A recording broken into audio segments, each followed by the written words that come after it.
Bioblitz is a 24-hour research event that we decided to do here on the beautiful Stackpole Estate.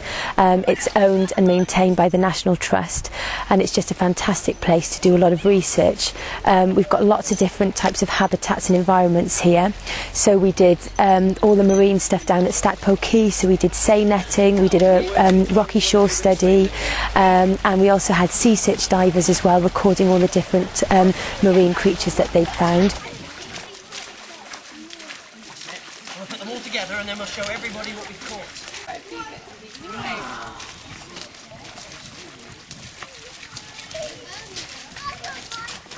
And you know what? Ladies are about to come out of the... Not too close to the head. Oh wow, I didn't see that we had one of those. What? Very small. Do you know what that is? That's a common eel. A common eel. Do you like handling that? Yes. It's a nice jellyfish there for you, Kirsten. Oh wow. And what is that? Compass jellyfish. Compass. What do you know about compass jellyfish? Well, they can give you a very bad sting. Can they? Right, well, welcome down to Stackpole Quay. An amazing event today called Bioblitz, and this has been organised by the National Trust here at Stackpole, and lots of other organisations are all coming together to try and join the Bioblitz sort of ethics, really. The idea behind Bioblitz is to across the UK, different people go to different habitats and try and identify all the different species that they can find. So we've got lots and lots of marine biologists here today, and freshwater ecologists, and all kinds of different ecologists who are here to try and identify as many species as we can.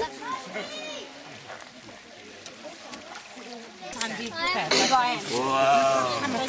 Do you want to tell the camera about this? Aaron knows a lot about these crabs. Spider crabs, straw crabs, hermit crabs, and elephant crabs. I will show you them later. This one is particularly the biggest claws of the lot. Is it a male or a female, this one? This one's a male. Fantastic. Do you want to show them that? Because of that, he's right down there. This one is a female because it has that like circle. There's a circle. Wow. So these are its tails. So it's got a much broader tail. So the broad tail is the female, and the pointed tail then is the male. The male has much bigger claws. One of the great things about having a big broad tail if you're a female crab is you can keep all of your eggs nice and safe and protected whilst you're pregnant. So that's one of the advantages of that adaptation that they have. So we were lucky to find one of these guys today, a nice pregnant shore crab. We had a lot of terrestrial things going on here up at the Stackpole Centre.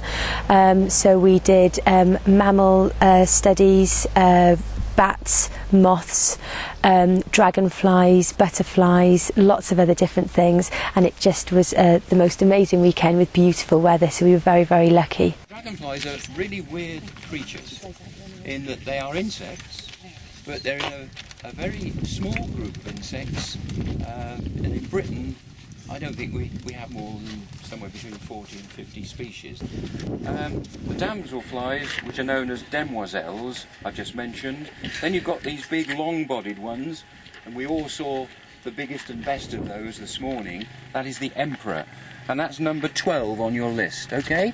So you've got the emperor there, and the male has got a really vivid blue abdomen with a sort of conspicuous line, black line going down the middle.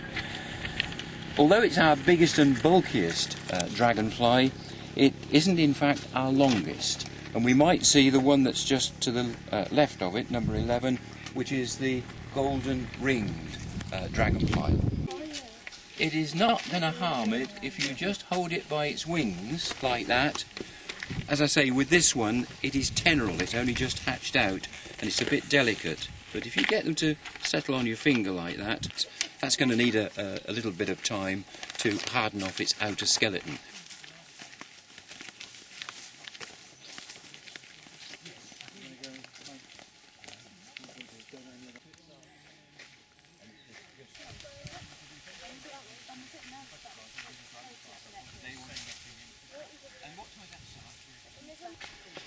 Just temporarily put the lid on and then move it round like that. very often the thing will fly up, and then if you take the lid away, you can just slide that underneath. Now, have you got your sheets there? Will you tell me what the blue bit on the end is like? Is it the same as it is on the scarce blue-tailed? No. It's got a black line across it. Yes. Okay, so it actually is on a different part of the animal's body, the blue colour. So that's one more species that we can add to the list. I'll just get it out there. So that is the common blue-tailed. Aren't they lovely creatures? Beautiful, isn't it? So the main emphasis on the Bioblitz event was to get lots of people to come and explore the Stackpole Estate, see all the different types of habitats and environments that we've got here and all the different creatures that live in those habitats, and to actually help with recording and finding out all these things. And we've had a fantastic response. We had lots of families partaking and they absolutely loved it.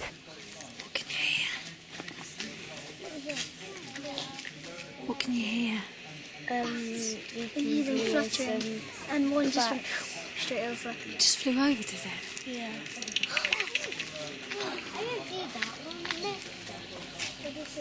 Do you know how to use that? Frequency if you turn that, and that's to make it more louder.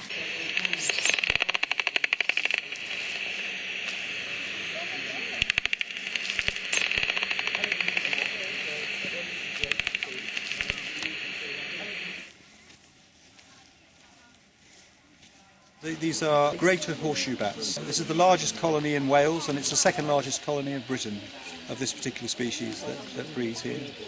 These bats are slightly unusual. They make their noise not out of their mouth. These bats make the noise out of their nose. So they go like that and send their echolocation out of their nose. So they have this little leaf of skin around their nose like that. Like dish on your face. On your face. Stuff like dish face bats. Okay, so when you found your trap, then if you shout one of us, we will come and help you. Okay, and hopefully we might be able to find something. But please don't touch them until you have an adult with you. If the door is shut like this one, then it might mean that there's something in there. Right, the area, if you pop into the wood here, you might be able to see, or if you've got wellies on or shoes you don't want getting a bit muddy, you could also pick up in that direction. Okay, go and have a look and shout really loud if you find anything. It's really hard for us. Yeah.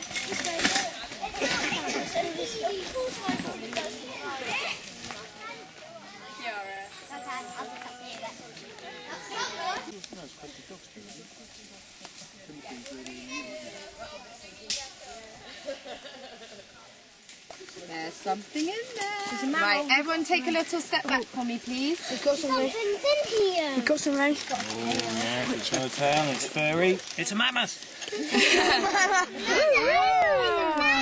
Right, should we take it down and let everybody have a look? Yes! It is very cute, isn't it? Let's get where everyone can see him. So it can't cut us. What do you think this might be? A vole? A vole. How do we know it's a vole? It's got quite a short tail, yes? My mum's dead. My mum's dead. Oh, yeah, that's how you know, because your mum said it. Oh. So, well, you can tell because a mouse has big ears that stand up like this, and a vole has small ears that are flat to his head. So, if we have a little look, but I will get it out of the bag for you. Can we stroke it? And you can touch his head, right? Very, very gently, very, very gently. Oh, it's so furry.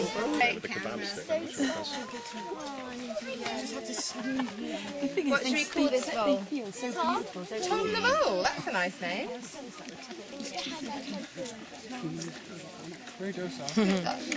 Right. Is there anyone else who hasn't had a little stroke that would like to?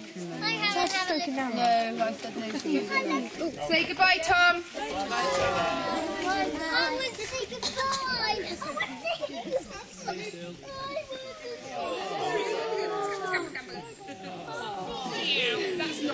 Brilliant. one of the key things about this event was to actually get people enthused about the environment, and that's something that us as the National Trust, we feel very passionate about, and we try and get, you need to start when it's people when they're young, to get them involved and to care about the environment. And that's what was so important about this event, was to get local people involved, to realise what they've got on their doorstep, and to just absolutely explore it and feel at one with nature. And we really feel like we've achieved that this weekend.